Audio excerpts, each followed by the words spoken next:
Hello everyone, welcome back to our library. आपकी अपनी library में आपका स्वागत है। आज हम मीना की कहानियों में पढ़ेंगे बेटियों की देख रेख।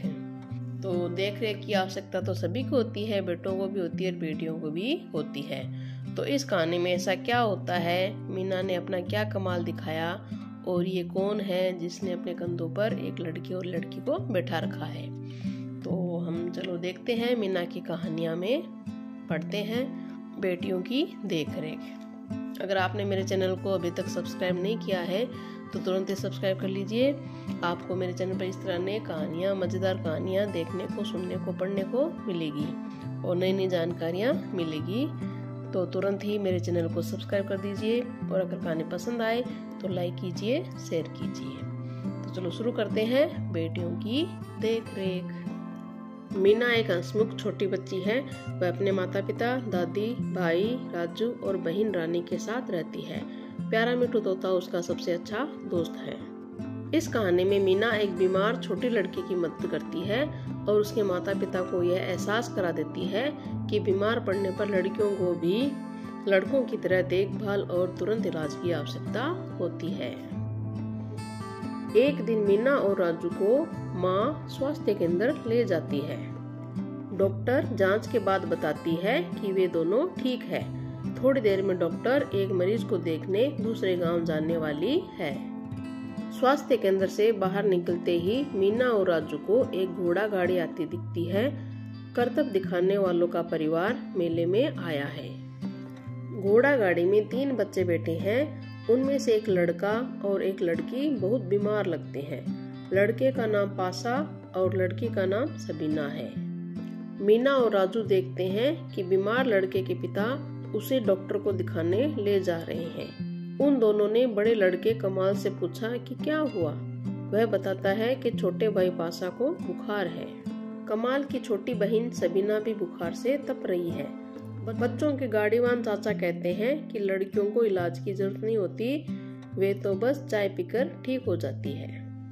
मेला लगा है, जिसे देखो मेले में जाने की तैयारी में लगा है। शाम को मीना और राजू भी अपने माता पिता के साथ मेला देखने जाते हैं। जिधर देखो उधर रौनक ही रौनक है। वे बड़े से गोल चक्कर में बैठ जाते हैं। गोल चक्कर घूमने लगता है। सबसे ऊपर पहुंचकर जब वे नीचे देखते हैं तो उन्हें अपना स्कूल, खेत सब कुछ छोटा छोटा दिखाई देता है। मीना और राजू को इतनी ऊंचाई पर कुछ डर भी लगता है। वे गोल चक्कर से उतरते हैं। अरे यहाँ क्या अजूबे खेल चल रहे हैं। कमाल अपने पिता के कंधे पर चढ़कर करतब दिखा रहा है। मिट्ठू भी मेले की चहल पहल का आनंद ले रहा है। वह सपेरे के पास जाकर उसकी बीन की तान पर सांप के साथ साथ झूमने लगता है। मिट्ठू को साथ न पाकर मीना उसकी तलाश में निकलती है। उसे सपेरे के चिल्लाने की आवाज सुनाई देती है। मीना देखती है कि सपेरा कमाल का वही चाचा है जो सुबह घोड़ा गाड़ी हाँक रहा था। सपेरा चाहता है कि बीमार पासा तो आराम करे, लेकिन बीमार सबीना उठकर तमाशा दिखाए। बेचारी बीमार सबीना किसी तरह उठकर आगे बढ़ती है, लेकिन 2 कदम चलते ही वह लड़खड़ाने लगती है। यह देख मीना को बहुत चिंता होती है, पर वह करे तो क्या करे। सबीना को उसके चाचा बांस पर कसकर तनी रस्सी पर चढ़ा देते हैं। तमाशा देखने के लिए धीरे धीरे भीड़ जमा होने लगी है। सबीना रस्सी पर धीरे धीरे कदम बढ़ाती है। बीमारी के कारण उसके कदम डगमगा रहे हैं। भीड़ सांस रोक के तमाशा देख रही है। अचानक उसका संतुलन बिगड़ता है और वह जमीन पर गिरने लगती है। डर के मारे वह चीखने लगती है। सब घबरा जाते हैं।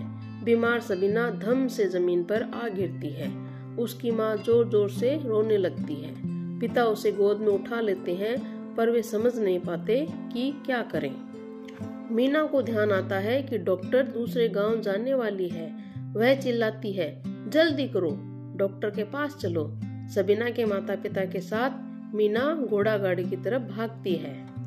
सबके गाड़ी में बैठते ही घोड़ा सरपट दौड़ पड़ता है। लगता है उसे भी बीमार सबीना से हमदर्दी है। मीना मिट्ठू को पहले ही भेज देती है ताकि वह डॉक्टर को रोक ले। डॉक्टर स्वास्थ्य केंद्र से निकलकर गाड़ी में बैठी ही थी कि मिट्ठू उनके पास पहुंच जाता है। डॉक्टर मिट्ठू के साथ आती है। वह सबीना के पांव पर पट्टी बांधने के बाद बताती है कि सबीना बाल बाल बच गई है। पांव में हल्की सी चोट है जो ठीक हो जाएगी, पर बुखार ठीक होने तक उसकी बहुत देखभाल करनी होगी। सबीना के माता पिता मानते हैं कि समय पर उसका इलाज न कराकर उन्होंने भारी भूल की है। डॉक्टर समझाती है कि लड़का हो या लड़की, बीमार पड़ने पर हर बच्चे की बराबर देखरेख और तुरंत इलाज जरूरी है। सबीना और पासा ठीक होने के बाद अपने परिवार के साथ मीना के स्कूल आते हैं। वे बच्चों को तमाशा दिखाते हैं। सबीना के माता पिता फैसला करते हैं कि वे भी अपने बच्चों को स्कूल भेजेंगी। मीना और सबीना बहुत खुश होते हैं। मिट्ठू भी खुश होकर शोर मचाने लगता है, स्कूल भेजेंगे, स्कूल भेजेंगे।